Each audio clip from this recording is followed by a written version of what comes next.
Okay, well, hello everyone, and welcome to Glasgow Loves EU live stream. Tonight, we're delighted to welcome Peter Foster of the Financial Times, and thank you very much, Peter, for agreeing to talk to us.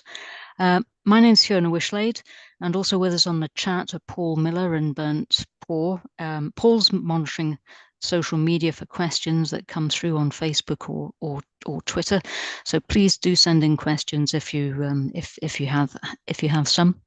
And Bernd is making sure all the technology works for us and recording the session so it can be seen on YouTube and other channels later on. And Peter, you've got a wealth of experience as a journalist covering international issues. You're currently public policy editor of the Financial Times, but before that, you were Europe editor for the Daily Telegraph and the Sunday Telegraph, and you've also worked in the US and China. So you've got a wealth of things that you can tell us about.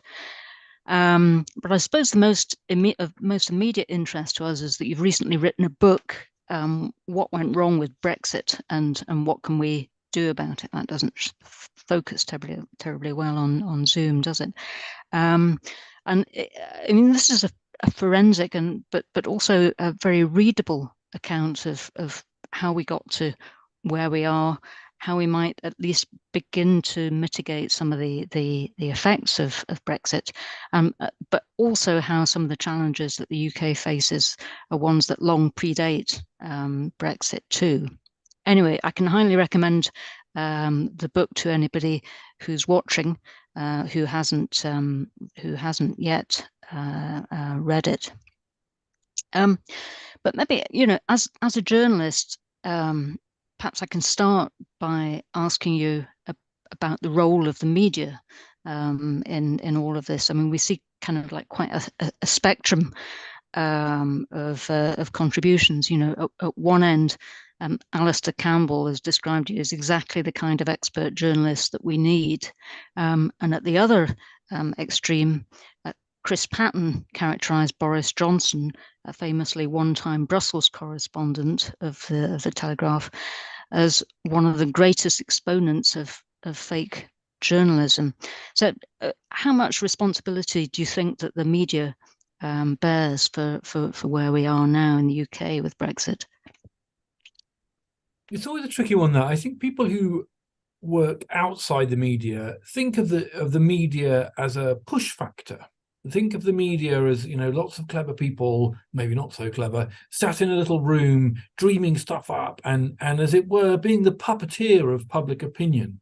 Actually, truthfully, in my experience, that is not how it works. Actually, the media is more organic than that. The media feeds off public opinion, and it feeds off what people want to hear. I think it was George Orwell who said that newspapers aren't there to tell you what things that you don't know. They're there to tell you that the things that you do know are right.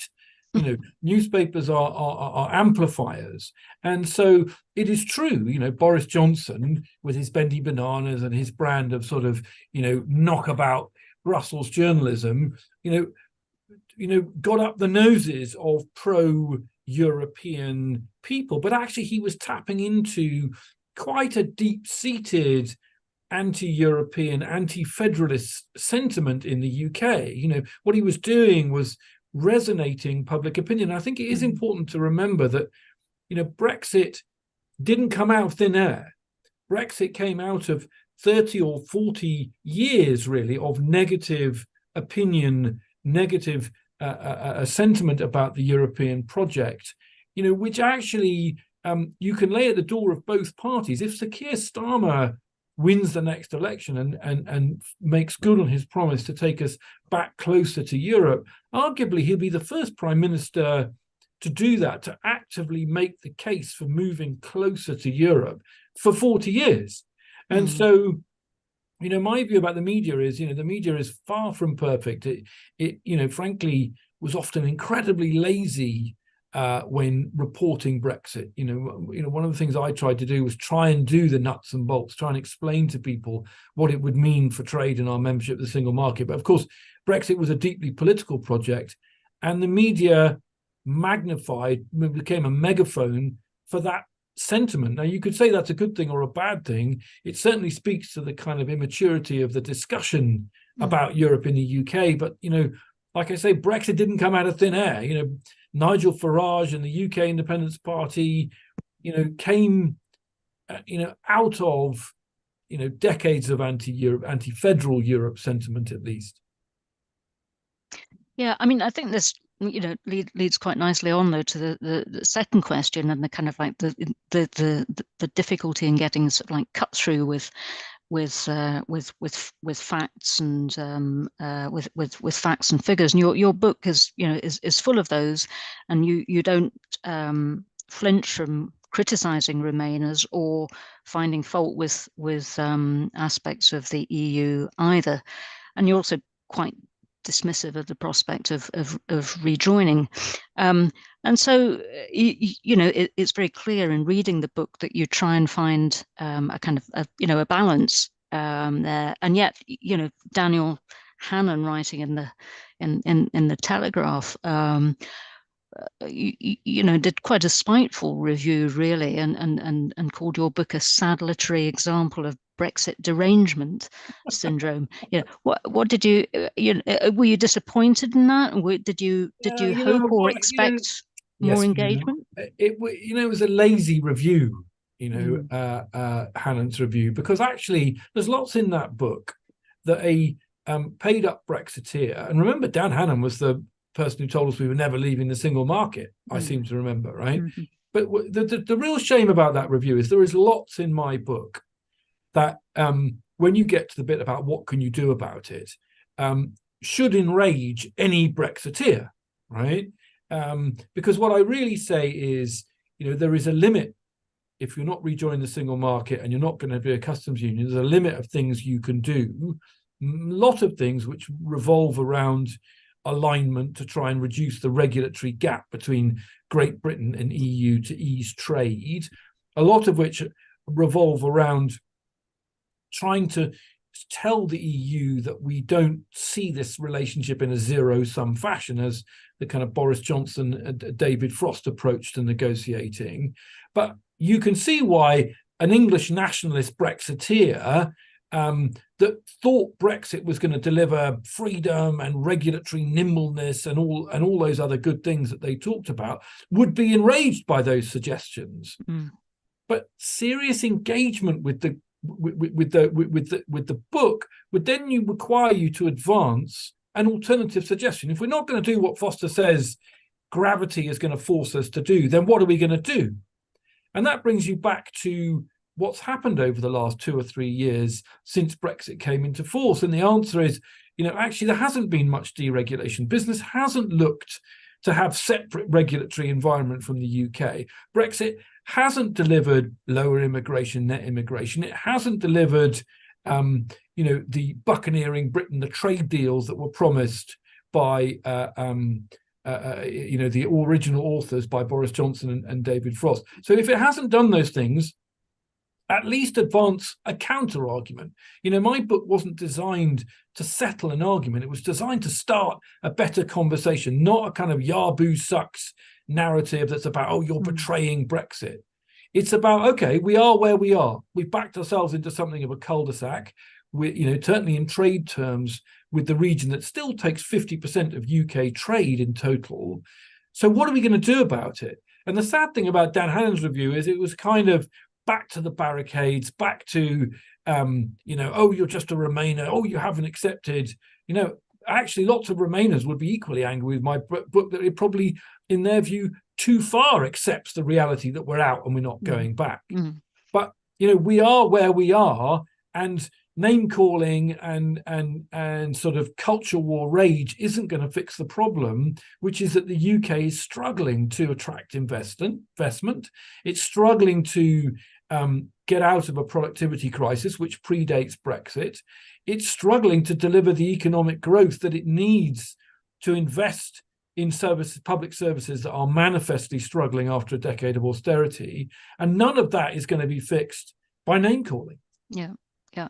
I mean, this like feeds into this, this whole sort of like betrayal narrative. And you mention in the book the cross-party summit held at Ditchley, which immediately like provoked fury amongst some sections of the press. The prospect of people meeting in secret and Brexit unraveling. I mean, how do we get away from that sense of betrayal and have the kind of safe space for constructive discussion, which I think probably the Ditchley summit was aiming at, but as far as I know, didn't go anywhere. Well, I think the Ditchley summit, which I was at, was designed to try and start a better conversation, and the reporting of it, as you say, was all about betrayal. And indeed, just recently, when Keir Starmer went to see President Macron of France, when he went to The Hague to talk about immigration, the Daily Mail and the Daily Telegraph, the conservative pro-Brexit press, put on the front page, Starmer prepares to betray Brexit, even though the opinion poll suggests that Brexit is nothing like as popular as it was, and a clear plurality of Tory voters from 2019, the Get Brexit Done election, now say that Brexit has made the cost of living worse. It's made the economy weaker than it otherwise would have been. It's reduced trade. So the Brexit that the conservative pro-Brexit media is crying betrayal over is a Brexit which even those people who proposed or were proponents of Brexit are disappointed with. Mm. The direct answer to your question, Fiona, is that there will only be a safe space or a proper space for debating what we're really going to do about Brexit if there is political courage. And as I said at the start, that's political courage about Europe that's not been shown by any prime minister, including Tony Blair, really, when he was in office for the last 40 years. And, I would point, if you want an optimistic read, in fact, to Rishi Sunak, who did his deal on Northern Ireland, which he deserves great credit, the Windsor Framework deal. A lot of people, including myself, fretted over what would be the reaction, to the right or on the right flank of the Tory party, the high priests of Brexiteers, the Bill Cashes, the ERG. What would they do? And in the end, they all complained. But guess what? The deal went through. Relations with Europe normalized. The sky didn't fall in. And one of the things I think that we're going to see after an election, if the Labour Party win it, is a test really of whether Keir Starmer is prepared to make the public arguments for moving closer to Europe based on the economic self-interest of the UK, and actually wait and see whether the kind of predictable howling that you get from the pro-Brexit betrayal narrative press actually doesn't blow the house down. Whether actually what we see, as we did with the Windsor Framework, is that actually there are intense economic interests at stake here. Keir Starmer wants us to be the fastest growing economy in the G7. He wants to attract investment. He wants to trigger a new green industrial revolution. He wants to prioritize high value manufacturing, which all, by the way, produces higher paying jobs, more resilient companies in the Midlands and the North, which are the key kind of Brexit voting areas. He wants to do all that stuff. If he's going to do it, he's going to have to bite the bullet on further normalizing our trade relationships with Europe. And I'm afraid slaying a few Brexit dragons in the process. And, my bet is the sky won't fall in. And actually, we will end up with a more mature debate, but it will take political courage. Yeah. And so he may be pushing against more of an open door than he necessarily thinks at the moment. I mean, I wanted to come on to party positions, and just a reminder that we're not Glasgow Loves EU and European Movement in Scotland are strictly non-party political organisations, and we've just seen the end of the party. Times, I hasten to add. Sorry, I said, as is the Financial Times, I hasten to add. Yeah. Okay, so but the party conference season has just ended, and none of the parties, none of the three main political UK parties addressed European issues, really, and at least in the formal agendas. But the fringe events run, for example, by the European movement and Labour for European Future were apparently very busy. So there's this kind of conspiracy of silence happening to some extent. Do you think this is just kind of pragmatic politics, and is it something that could ultimately be helpful? Is it just part of letting the dust settle? Is that part of the healing that perhaps needs to take place? There are conflicting views about this. You're absolutely right. There was nothing really in the main platforms from either party really addressing Brexit. There was a bit of, Rishi Sunak's speech was, still, Rishi Sunak said that Brexit was making it more likely there would be investment in the UK rather than less. Really just doubling down on those old narratives for which there's really no substance whatsoever. But likewise with the Labour Party, there was no desire beyond what Keir Starmer did in the run-up to the conference to engage on Brexit issues. And there are 2 points I would make about that. The first one is that there has been very little political pitch rolling about what needs to be done in order to try and address some of the problems caused by Brexit.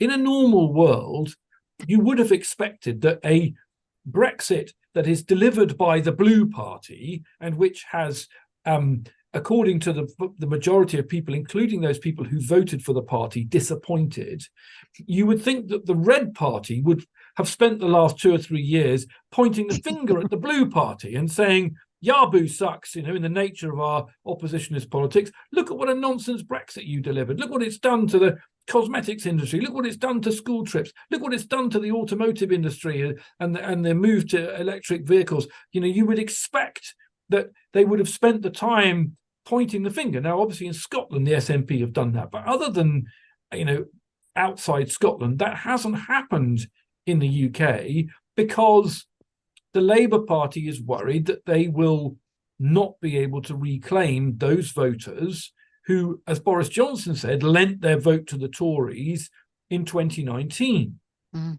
Now, if you look at the opinion polls and you talk to Sir John Curtis, the polling guru at Strathclyde, his view is that actually that understanding of where public opinion is about 2 years out of date. And the Labour Party's, running scared.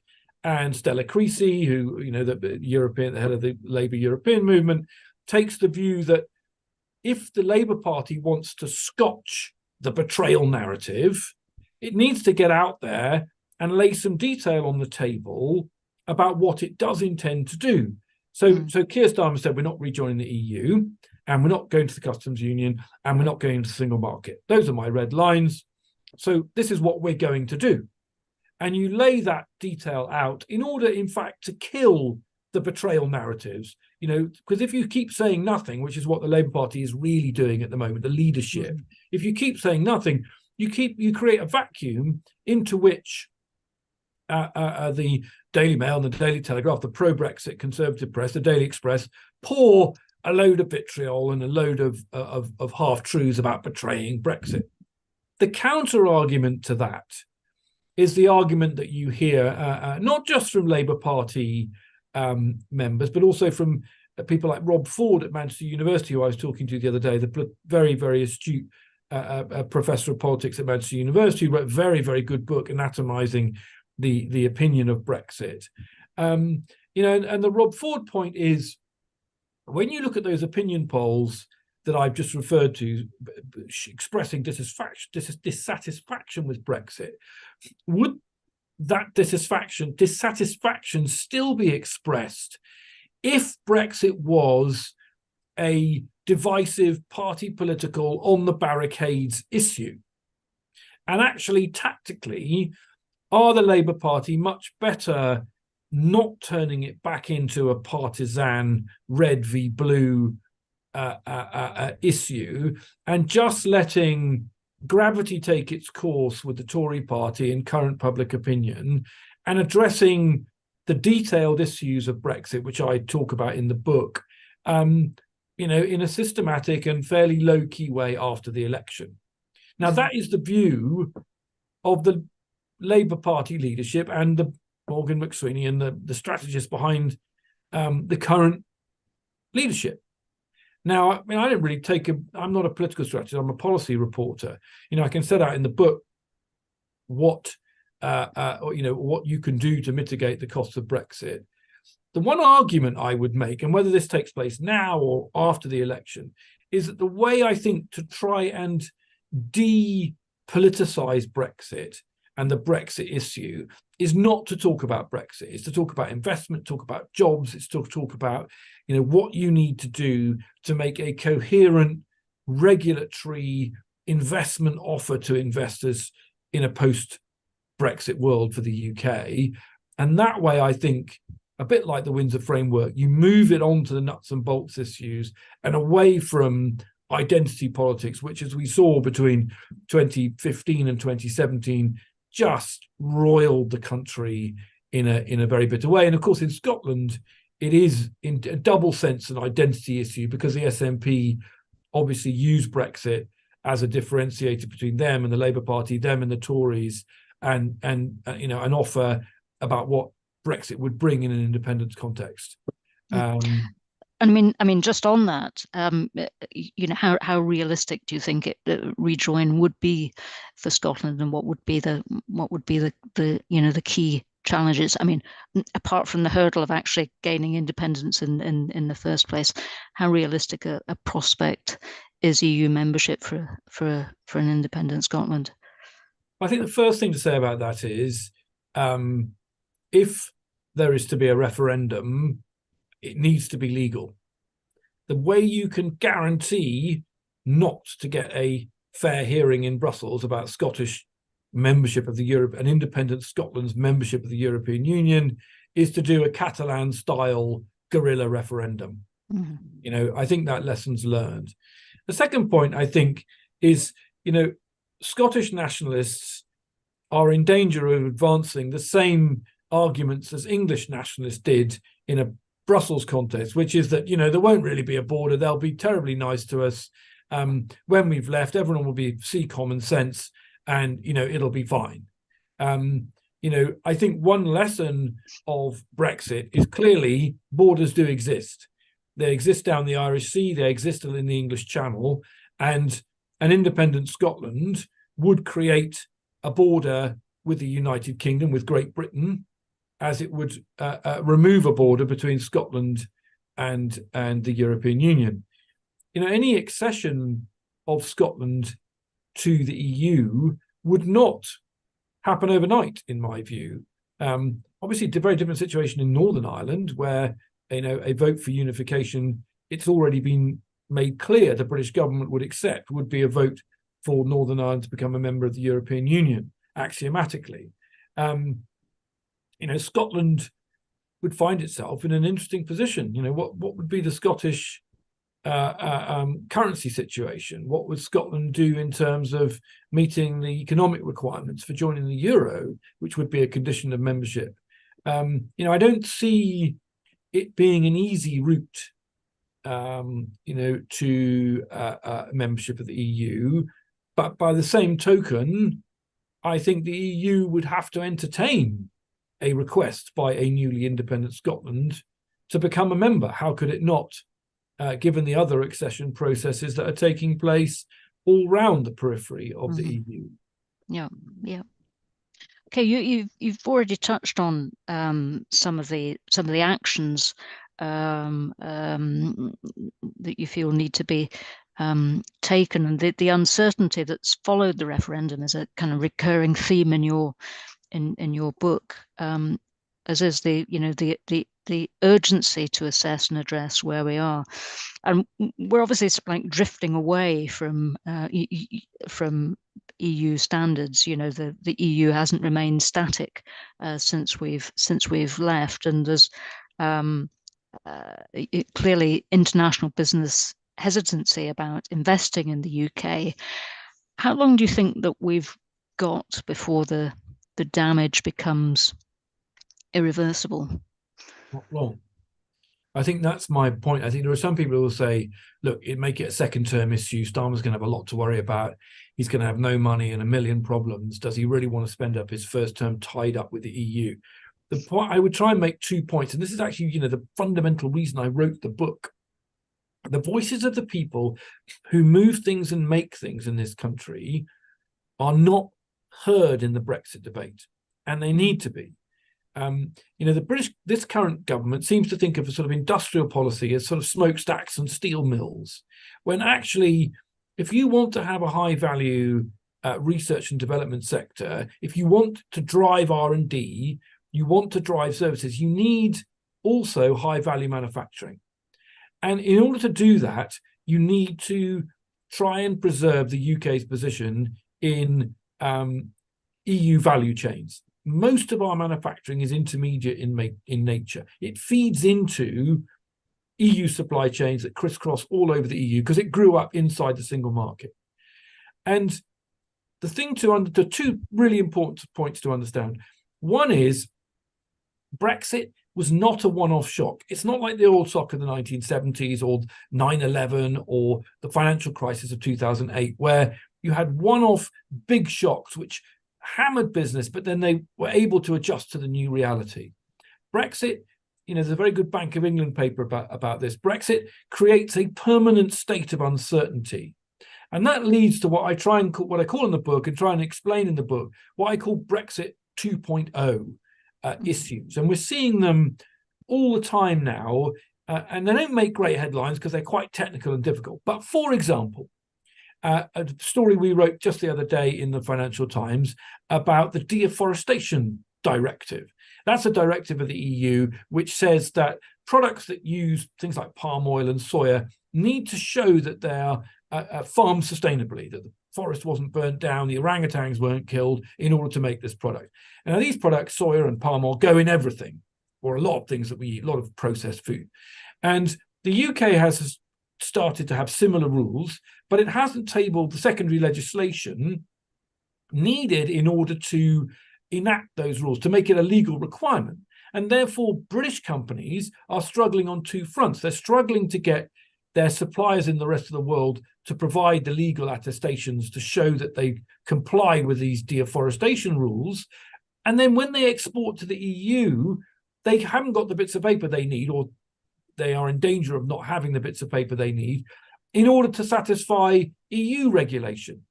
So you've got double barriers there between UK. Now, food industry might sound peripheral, but actually it's one of our biggest manufacturing industries. We're very good at high-tech food manufacturing, processed food manufacturing. That's just one example. CBAMs is another, carbon border adjustment mechanisms. We have a different carbon price, significantly different now, than the EU.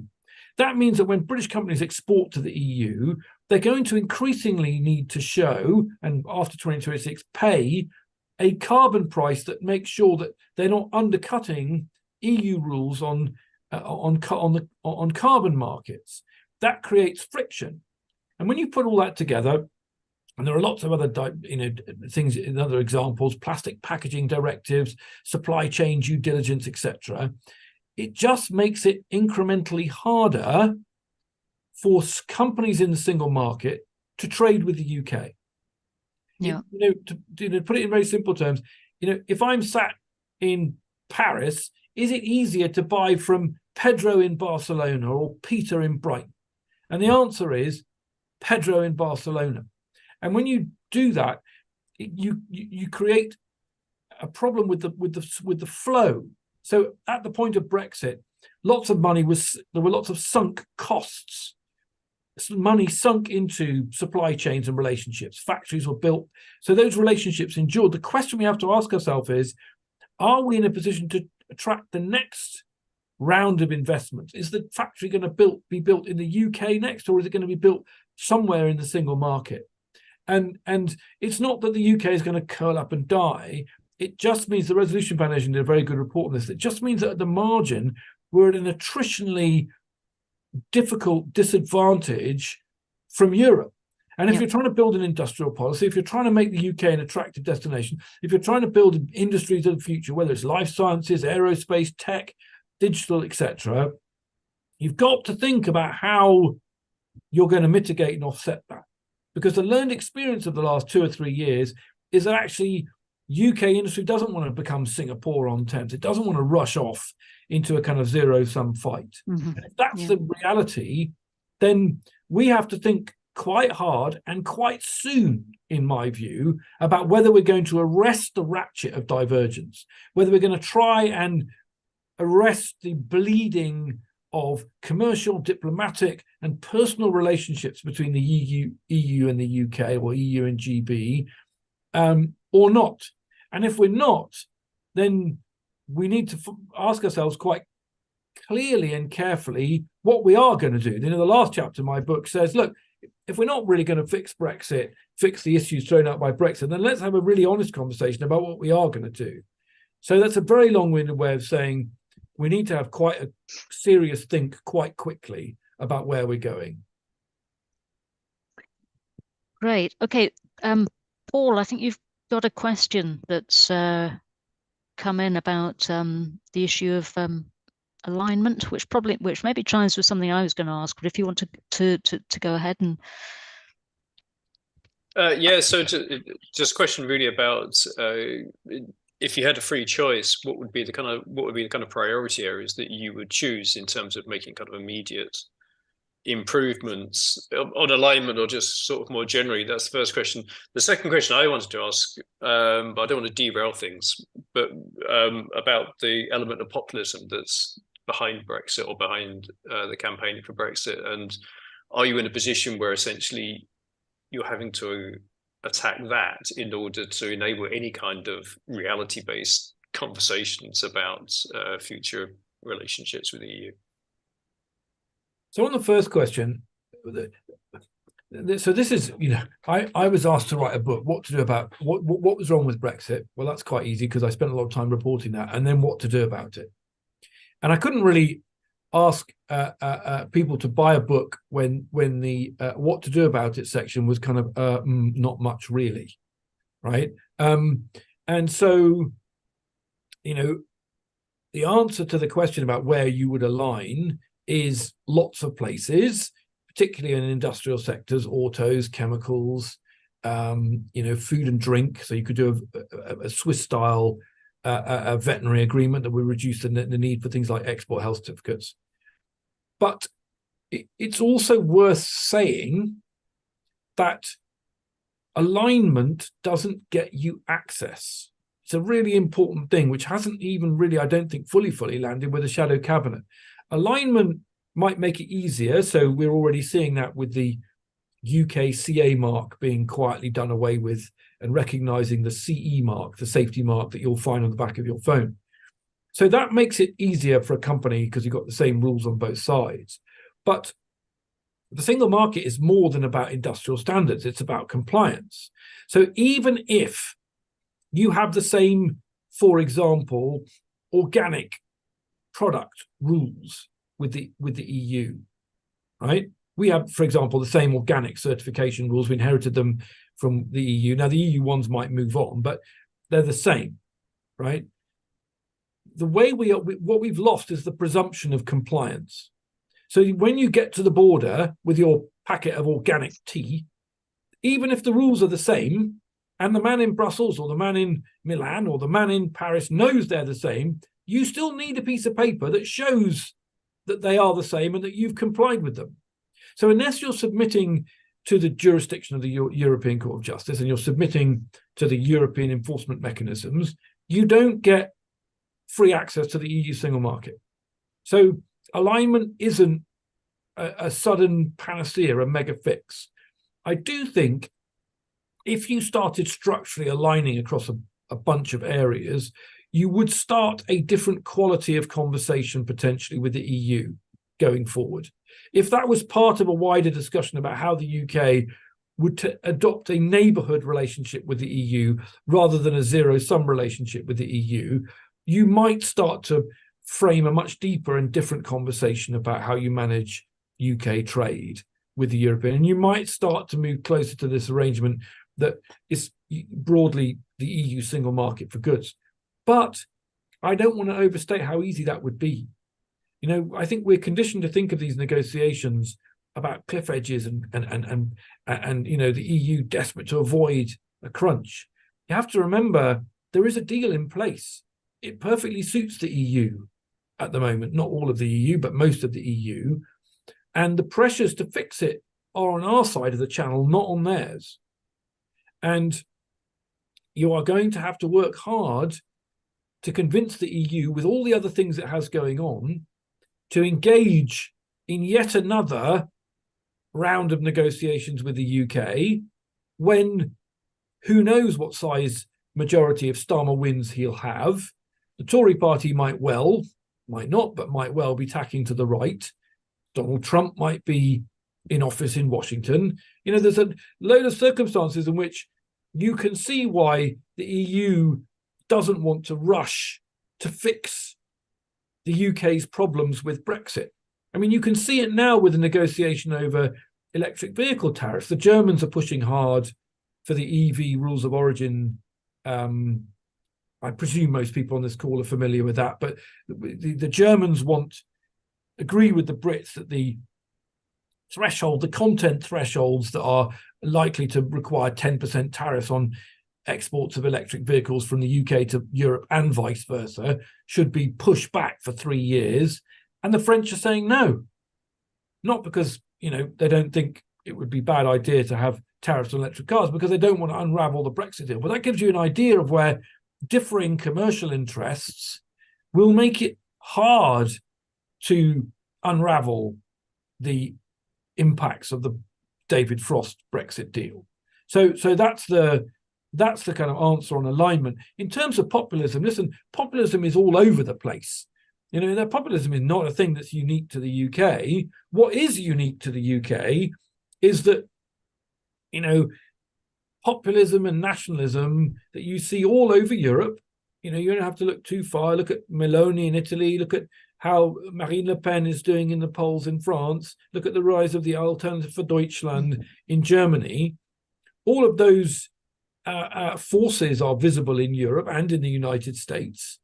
The difference is that the UK's brush with populism, or the UK's embrace of populism, led to Brexit, which was not a one-term political event. Who knows if the American public are going to re-elect Donald Trump? But they did unelect him after 4 years. He did his damnedest not to be unelected, but they did unelect him. The process did work through. What I hope people will understand from reading my book is that, as I was saying earlier, Brexit is not a one-off event. It won't be undone by an election, not by the election of Keir Starmer, not the election of anybody, Moses and Jesus Christ and everybody else, right? It is a permanent structural situation that the UK finds itself in. And it is going to take a long time to get out of it, even if you fervently believe in rejoin. I mean, my view about rejoin is that discussion is so far down the tracks as to be, ultimately pointless at this point. If there is going to be a rejoin discussion, it can't be on a 52-48 vote, in my view, because you just end up in the same place that we were in now. And therefore, we are where we are. We need to back ourselves out of the cul-de-sac that we're in. It may end up in rejoin. I don't know. As I say, it's too far down the tracks, in my view, to have a meaningful conversation about. So much water will go under the bridge in so many other areas. And it's also worth remembering that, rejoining the EU doesn't just fix Britain overnight. The UK has a deep and abiding productivity crisis. It has years of underinvestment, actually pre-austerity, in infrastructure, which means that the UK is less productive. Our commutes are longer. We have less hospital beds per capita. We have less social housing. We have consistently invested less than the OECD average in the UK's infrastructure, and we're paying the price for that. Mm-hmm. And it won't be fixed overnight. Okay. You've answered the question about rejoin that I was going to argue, but you also argue in the book that a Norway model is unrealistic, partly because the UK would be a rule taker, and partly because of opposition to freedom of movement in amongst the UK electorate. But given what's happened with the CE mark already, aren't we effectively, a rule taker anyway? And there's also some polling evidence to suggest that people are not so implacably opposed to freedom of movement once it's actually explained to them what it might mean. And obviously we've got like labour shortages in a number of key areas in the UK, in the UK too. So would you sort of like definitively rule out a kind of Norway type model, whether or not it involved actually being a member of the EEA or some other arrangement? I think the difficulty with Norway takes financial services regulation from the EU. CE mark. Well, that's just an industrial, essentially conformity assessment, right? It's a. I don't think anyone's going to get too far out of bed with going to get too enraged on the doorstep about CE marks. I do think if you look at the level of rule taking involved in being an EEA member, and you look at the genesis of Brexit. Even now, when you look at, for example, the UK and a Changing Europe report about Brexit, people deeply, this is, I glibly call it the kind of Dad's Army theory of foreign affairs in the book, but like I said right at the start, being a rule taker from Brussels is something that is just not in our political DNA. The kind of bitter irony is that when we remember, we were incredibly cherry picked. We were out of the euro. We chose which bits of justice and home affairs we liked, to the point where we infuriated other European member state members, right? And so I find it hard to believe that the political DNA of this country has really changed to the point where the kind of relationship that Norway has with Europe, importing huge amounts of EU rules and regulation without say, is really sustainable. I just find that difficult. Yeah. I just find that very difficult to imagine, really. It's a nice idea till you start to think about it. And the more you start to think about it, even people who you would, I think, people like Peter Mandelson or Tony Blair, who, Peter Mandelson used to be a trade commissioner, is absolutely brutal about the realities of Brexit, etc. I think, you'll find that, he's on record saying that EEA membership is not a sustainable solution. I think, people then say, well, what if we had a seat at the table? What if we were helping to make? Well, then you get into EU membership light, right? And then you get back into the four freedoms, and you get basically into rejoin.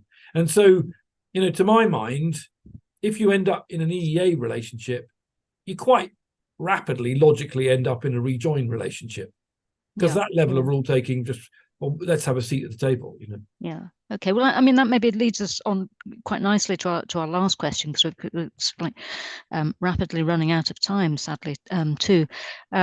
It's pretty clear that the EU has moved on from Brexit. It's not, it's not top of their agenda anymore. But also that the EU itself is evolving. Partly that they've opened negotiations with up to 9 new member states, which is going to be hugely challenging given the diversity of those countries in terms of prosperity and governance and so on. And so there are already discussions begun about what reforms that might involve. And at the same time, there's been this Franco-German group of 12 that's proposed this 4 different tiers of cooperation with the European political community as the sort of the outermost ring. I wonder, do you think that a kind of new European, or the possible new European architectures of cooperation provide opportunities for the UK, either on a political and or on an economic front, that might help to like normalize relations and take us back to a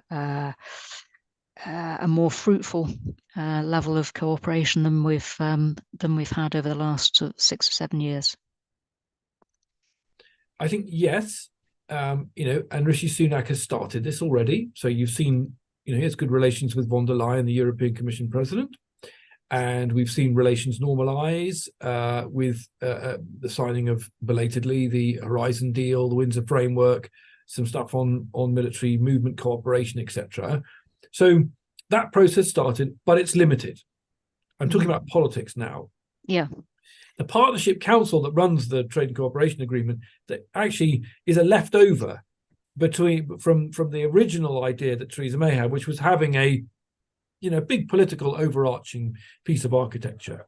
And I think that it is possible that Keir Starmer could start to build some infrastructure that would allow the UK, we don't go to the quarterly European Leaders Summit. I mean, it's an amazing thing that I used to go every quarter and cover the European leaders, all the prime ministers and chancellors of Europe in a room together 4 times a year, talking about often their differences, but also their common interests, right? They were long nights, they were hard work, but they were really good discipline. We're not there anymore. So we need to build some rooms, because right now we're outside the room. Our diplomats are, our politicians are outside the room. So I think that can be done. The European political community, maybe, let's see how that evolves. Mitterrand's been talking about concentric circles, but which shows how long that idea has been around. The question is, we need to have better relationships with Europe. I'm sure gravity means we will have better relationships with Europe. We will devise more talking shops, more areas, and I think specifically on things like climate and carbon and energy security and energy transfers. There are obvious areas where we can build more security cooperation, cyber, AI, Ukraine rebuilding, the Balkans security, etc. There's lots of little platforms there. Economically, the thing about the single market is you can't be half pregnant. And it goes back to what I was saying about the marginal competitive disadvantage. If you're an investor, where are you going to build your factory? Mm-hmm. And being on one of the outer circles of, the Europe is not going to fix that problem. And no one should kid themselves. It should. It just means you're going to show up with, slightly fewer pieces of paper, but it's still more pieces of paper than you would inside the EU. And so where there's, overwhelming reason to deal with the UK, of course you will, right?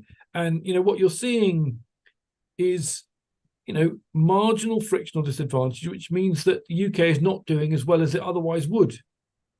And that is probably not something which is going to bring everyone to the barricades. It's the boiling of the frog that is the danger for the UK.